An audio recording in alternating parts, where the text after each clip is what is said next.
tard dans la nuit, elle s'endormit, et, quand elle s'éveilla au premier rayon d'un soleil blafard qui perçait difficilement la brume, elle frissonna de froid, bien que l'on fût encore en plein été. Nimue s'éveilla à son tour et commença à pleurer en réclamant sa mère. Morgane, un instant, eut envie de la prendre dans ses bras, mais elle retint son geste cette fois. L'enfant devait peu à peu commencer son apprentissage de prêtresse, et la première étape avait pour nom solitude. Elle pleurerait donc, puis cesserait de pleurer, comme l'avaient avant elle fait toutes les pensionnaires de la Maison des Vierges. L'ayant distraite par l'absorption d'une rapide collation, toutes deux reprirent sans tarder la route, serpentant dans une bruine qui commençait à tomber avec entêtement. À la mi-journée, le ciel était toujours aussi chargé, et l'horizon tristement noyé dans une écharpe de brume. Mais les jours étaient longs à cette époque de l'année. Morgane, qui ne voulait pas passer une seconde nuit à la belle étoile, décida de forcer l'allure. Nimue, d'ailleurs, avait retrouvé son insouciance enfantine, et s'intéressait de nouveau à chaque détail du paysage. Cependant, sur le soir, sa voix ayant faibli, puis s'étant tue complètement, s'étant endormie, affaissée sur le pommeau de sa selle, Morgane l'installa délicatement devant elle, sur son propre cheval. Libéré de sa légère cavalière, le poney se mit docilement à trottiner derrière elle, et elle termina ainsi le voyage, chevauchant calmement dans la nuit, le petit être fragile qu'elle allait remettre à la déesse, blotti contre son cœur. « Nous sommes arrivés ?» demanda Nimue, ouvrant les yeux dans un demi-sommeil lorsqu'elles eurent atteint les rives du lac. « Pas tout à fait, mais bientôt, si tout va bien, tu seras dans ton lit. » « Mais tout va-t-il bien se passer ?» s'interrogea en elle-même Morgane, en proie à une anxiété grandissante. « Malgré tous mes efforts, vais-je pouvoir pénétrer de nouveau à Avalon? Mes pouvoirs magiques ne m'ont-ils pas abandonnée? »« Où sommes-nous? Je ne vois rien, » s'inquiéta Nimue, cette fois tout à fait éveillée, en regardant craintivement les touffes de roseaux dégoulinantes de pluie. « Ne t'inquiète pas, enfant. Une barge va venir nous prendre, » affirma Morgane d'une voix volontairement assurée. Mais le doute s'insinuait de plus en plus en elle. N'allait-il pas l'empêcher d'appeler l'embarcation et de franchir les brouillards? Comment vont-ils savoir que nous sommes là? Comment vont-ils nous voir avec la pluie? Insista la petite. Reste tranquille, Nimue, fais-moi confiance et surtout ne parle plus maintenant. Alors, Morgane pencha la tête légèrement, remua les lèvres en formulant la prière la plus fervente de toute son existence. Puis, elle prit une profonde inspiration et leva les bras dans un geste d'invocation. D'abord, elle ne ressentit rien, sinon une impression de vide, proche de l'éblouissement et de vertige, qui l'attirait irrésistiblement vers les eaux du lac. Puis, il lui sembla qu'un rayon de lumière l'effleurait, la pénétrait lentement, tandis qu'à ses côtés, Nimue émettait un long soupir d'admiration. Soudain, une grande joie l'envahit. Elle sentit son corps devenir une arche illuminée, reliant le ciel et la terre.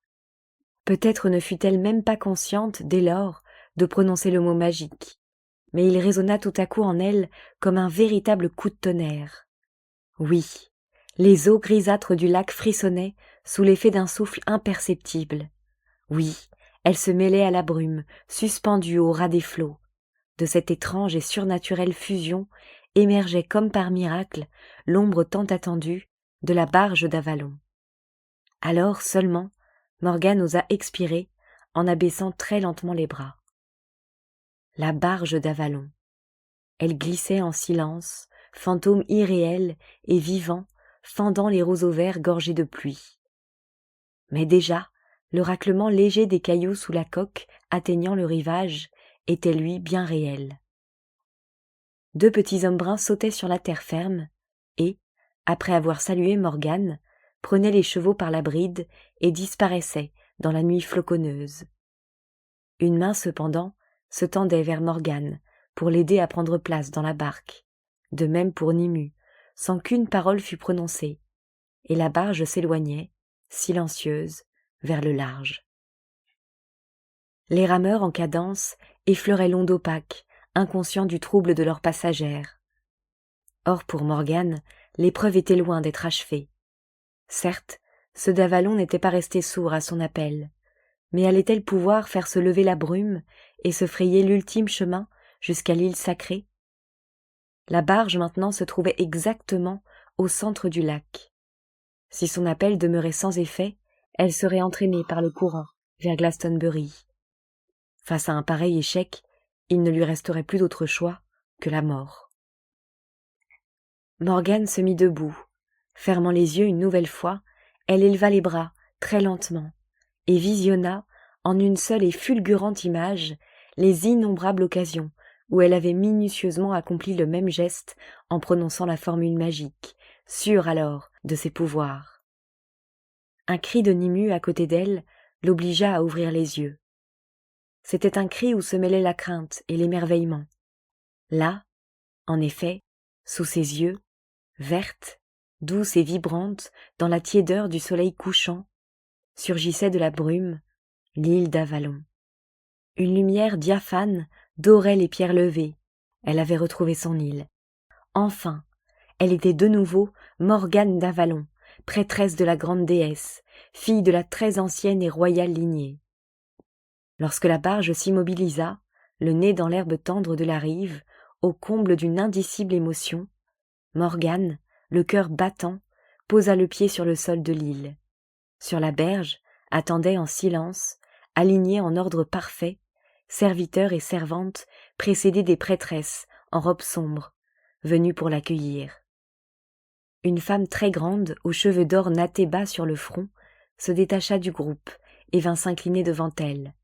« Bienvenue, Morgane, bienvenue sur l'île de la déesse, » dit-elle doucement.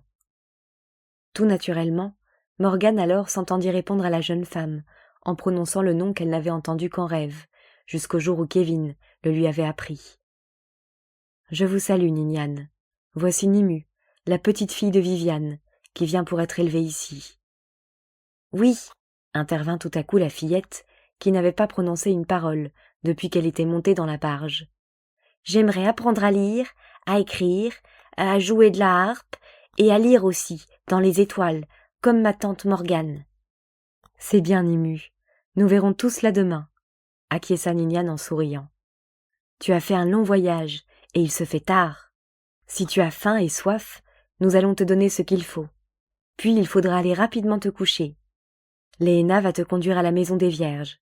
Dis au revoir à Morgane. » À ces mots, une lueur d'inquiétude s'alluma dans les yeux de l'enfant. « Non, je ne veux pas quitter ma tante. Je veux qu'elle reste avec moi jusqu'à demain et... »« C'est impossible, Nimue, » coupa fermement Morgane. « Fais raisonnablement ce qu'on te dit. Cours vite à la maison des Vierges. » Et embrassant la petite joue, plus douce qu'un pétale de rose, elle ajouta. « Que la déesse te bénisse et veille sur toi. » Dès que Nimue se fut éloignée, Niniane prit Morgane par le bras et la conduisit avec sollicitude jusqu'à la maison qui avait été autrefois celle de Viviane. Dans la petite antichambre, réservée à la prêtresse qui servait la dame du lac, Morgane trouva de quoi se restaurer et du vin épicé. Mais elle préféra boire l'eau fraîche et pure du puits sacré, contenu dans une haute jarre de pierre. Sentant en elle arriver les fatigues du voyage, elle s'étendit sur le lit, ferma les yeux et s'endormit sereinement en écoutant les 1000 bruissements d'Avalon, dont la mémoire n'avait jamais quitté son cœur. Au milieu de la nuit, un léger bruit de pas la réveilla. Morgane se dressa sur sa couche et entrevit une silhouette traverser le rayon de lune qui éclairait la chambre. Elle crut d'abord que Niniane était revenue, puis, reconnaissant l'abondante chevelure sombre et le beau visage grave, elle s'écria « Ravenne !» Ravenne, car c'était elle, posa un doigt sur ses lèvres pour lui recommander le silence. Puis, sans un mot, elle s'approcha du lit, laissa glisser sa longue robe et s'allongea près de Morgane. Cette dernière ne devait pas, en effet, prononcer une seule parole au cours de la cérémonie qui allait suivre. Dans la pénombre qui voilait forme et apparence, le monde des humains s'était arrêté, et toutes deux, dans les bras l'une de l'autre, entrèrent imperceptiblement au royaume des fées. Ravenne avait posé sa main doucement sur la cuisse de Morgane et prononçait les paroles sacrées, celles de l'ancienne bénédiction d'Avalon. Bénis soient les pieds qui t'ont ramené en ces lieux, bénis soient les genoux qui te permettront de te prosterner devant l'autel de la déesse. Bénie soit la porte de la vie. Morgane, subjuguée, écoutait chanter les mots à son oreille, respirait avec enivrement le parfum d'herbes sauvages que le corps de Ravenne exhalait contre le sien. Enfin, après avoir déposé un dernier et très tendre baiser sur la joue de Morgane, Ravenne se leva. Elle fit quelques pas dans la pièce et revint vers le lit, en tenant à la main un mince croissant d'argent, l'ornement rituel des prêtresses. Lentement elle l'éleva au-dessus d'elle, et Morgane, retenant son souffle, le reconnut. C'était celui qu'elle avait abandonné lorsqu'elle s'était enfuie d'Avalon, portant l'enfant d'Arthur dans son sein. Mais déjà, Ravenne se penchait sur elle, agrafait le croissant autour de son cou, se relevait, lui désignant du doigt le petit couteau, suspendu entre ses seins, éclairé faiblement par le rayon de lune. Le sien peut-être, celui qu'elle avait également renié en fuyant l'île sacrée. Toujours dans le plus grand silence, Ravenne alors détacha le coutelas, l'éleva à hauteur de ses yeux et en tourna brusquement la pointe vers sa propre poitrine. Puis, rapide comme l'éclair, elle cueillit sur sa peau une goutte de sang avant de tendre la lame à Morgane. Sans hésitation aucune, celle-ci s'en saisit, puis, à son tour, se fit au niveau du cœur une légère entaille d'où perla une petite tache rouge que Ravenne vint boire aussitôt en fermant les yeux. Morgane, d'un même geste, dans le même temps, avait posé ses lèvres sur la petite blessure à la naissance des seins de sa compagne. Ainsi se trouvaient de nouveau scellés les vœux très anciens, prononcés lorsqu'elles étaient devenues femmes. Ravenne, maintenant, pouvait la reprendre dans ses bras. Lorsque Morgane s'éveilla, elle était seule dans la petite chambre qu'inondait la lumière tamisée d'Avalon. Avait-elle rêvé ? Non, car sur sa poitrine, au niveau de son cœur, finissait de sécher une infime blessure, et tout près d'elle, sur le lit, reposait le précieux croissant d'argent qu'elle ne quitterait plus désormais. Mais il y avait encore beaucoup plus étonnant. Là, effleurant son visage, un bouton de rose se métamorphosait sous ses yeux en rose épanouie, sa corolle largement offerte. Morgane voulut s'en saisir, mais en accomplissant son geste, brusquement, la fleur se transforma cette fois en grosse baie cramoisie, ronde et bruyante, fruit de l'églantier. Interdite, Morgane n'arrivait pas à en détacher son regard, lorsque soudain elle vit le fruit se flétrir, se racornir et devenir, au creux de sa paume, une petite graine sèche. Alors, elle comprit le message. Fleur et fruit n'étaient que le commencement. Dans la graine reposait la vie et toute promesse d'avenir. Morgane poussa un long soupir, enveloppa la graine dans un morceau de soie. Elle savait maintenant le chemin qu'elle allait devoir suivre. Une fois encore, il lui fallait quitter Avalon, car son œuvre n'était pas achevée. N'avait-elle pas, elle-même, choisi de l'accomplir dans le monde extérieur, le jour où elle s'était enfuie de l'île ? Plus tard, peut-être, si telle était la volonté de la déesse, y reviendrait-elle enfin. Mais le temps n'en était pas encore venu, et son œuvre, comme la rose reposant invisible au cœur de la graine, son œuvre devait rester secrète. S'étant levée et apprêtée, Morgane pénétra dans la pièce principale, si pleine encore de l'ombre de Viviane qu'un court instant, le temps sembla suspendu autour d'elle.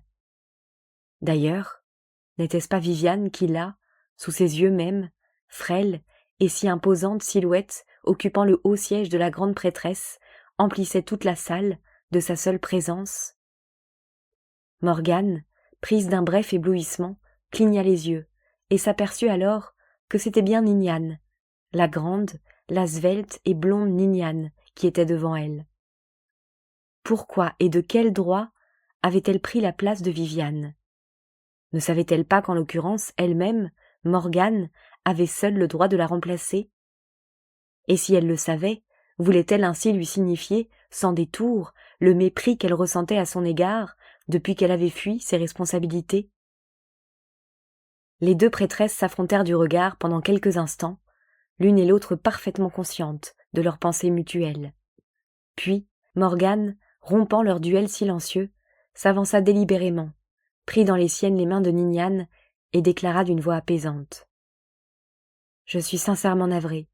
Je donnerais ma vie pour revenir ici, pour y rester, pour vous décharger du poids qui pèse sur vos jeunes épaules. Mais je ne peux, hélas, abandonner l'œuvre que j'ai entreprise dans les terres de l'Ouest. Ainsi, puisque vous ne pouvez prendre ma place là-bas, il vous faut l'assumer ici.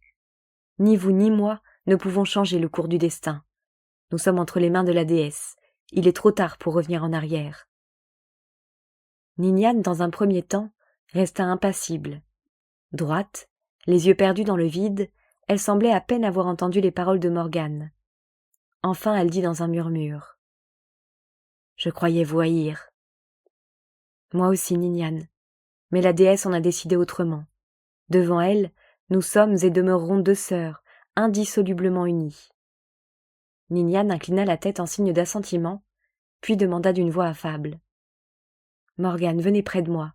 Parlez-moi de l'œuvre que vous accomplissez là-bas, à l'ouest. » Un long moment, Morgane expliqua donc tout ce qu'elle avait entrepris et espérait faire pour étendre et maintenir dans les Galles du Nord l'influence de la déesse mère et de l'ancienne sagesse. « Et Arthur, intervint Ninian, porte-t-il encore l'épée sacrée des druides? Va-t-il se décider enfin à ne pas renoncer à son serment, ou faudra-t-il l'y contraindre? »« J'ignore quelles sont les intentions d'Arthur, » poursuivit Morgane amèrement, en se disant au fond d'elle-même « J'avais tout pouvoir sur lui, mais j'ai manqué de courage et de foi pour en user. Tout ce qui arrive est ma faute. » « Arthur doit jurer à nouveau de respecter ses engagements, sinon il vous faudra lui reprendre l'épée, » affirma Ninian avec une sourde détermination. « Morgane, vous êtes la seule qui puissiez accomplir cette mission. Excalibur ne peut rester aux mains d'un homme qui a choisi de ne suivre que le Christ. » Comme Morgane s'abstenait de répondre, étonnée malgré elle d'entendre ces paroles si assurées dans la bouche de la jeune fille, un long silence s'installa entre les deux prêtresses. Puis Ninian reprit, avec l'autorité reconnue à la Dame du Lac. « Arthur a un fils, et bien que son heure ne soit pas venue, il est un royaume qu'il peut prendre. Une place d'où il pourra se lancer à la reconquête de cette terre, dans l'intérêt suprême d'Avalon. Dans les temps très anciens, le fils d'un roi était bien peu de choses, mais celui de la dame était tout. Le fils de la sœur d'un roi pouvait donc être son héritier. Comprenez-vous mes paroles, Morgane? Apollon doit être roi sur le trône des Galles du Nord, pensa Morgane. Et mon fils est le fils du roi Arthur. Ainsi tout maintenant prenait un sens, même sa propre stérilité, après la naissance de Gwydion. Mais que devenait alors l'héritier désigné, le fils de Lancelot?